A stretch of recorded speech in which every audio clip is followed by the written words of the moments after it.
হঠাৎ করেই আচমকাই একটা প্রোগ্রাম হয়ে গেল। এমনিতেও তো আমি মুখিয়ে থাকি প্রোগ্রামে, যে কোনো অনুষ্ঠানে যাওয়ার জন্য, পিকনিকে যাওয়ার জন্য। মোট কথা ঘোরাঘুরি আমার অনেক পছন্দ। তো এক বন্ধু ফোন করে বলল, নৌবিহার যাব, চলো। আমি মনে হয় 1 মিনিটও ভাবিনি, বলেছে যাব। তো কখন যাব, কিভাবে যাব সব জানা হয়ে গেল। আমরা ভোরবেলায় রওনা দিতে হবে এখান থেকে। কোথায় যাব জায়গাটা এখন না বলি, অনেক মজা হবে, শুধু এইটুকুই জানি। তাই হেনাকে বললাম, তাড়াতাড়ি সবজি টবজি সব কেটে দাও, একদিনের পুরো রান্না করে রেখে যাব। তাই এখন বসে বসে রান্না করছি। রান্নাগুলো শেষ হয়ে গেলে আমি ব্যাগ গোছাবো, কাপড় চোপড় গোছাবো। কারণ হচ্ছে কালকে হয়তো নাও ফেরা হতে পারে। তাই এখন রান্না করে নিচ্ছি। বিলের কিছু মাছ এসেছে গ্রাম থেকে, বিয়াই বাড়ি থেকে। তো বিলের মাছ দিয়ে এই শীতের শিম আর অন্যান্য তেমন কোনো সবজি আর ছিল না, তাই শিম দিয়েই রান্না করে ফেললাম। বিল থেকে ধরে আনা ছোটো মাছগুলো।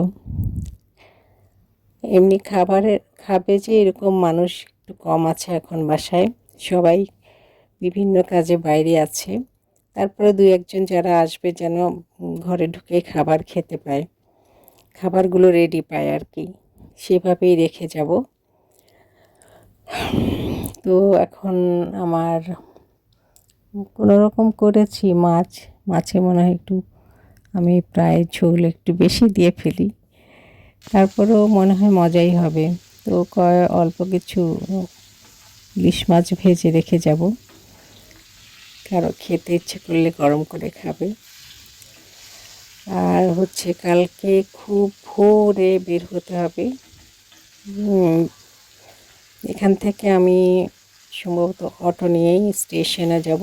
আর অন্যান্য বন্ধু বান্ধবীরা সবাই সেম যার যার মতো শেষে চলে যাবে জায়গা মতো। তারপরে আমরা সেখান থেকে একসাথে রওনা দিব। তো কালকে যখন যাব অবশ্যই আমি অনেক ভিডিও করব, ছবি তুলব, সব কিছুই পোস্ট করতে থাকব।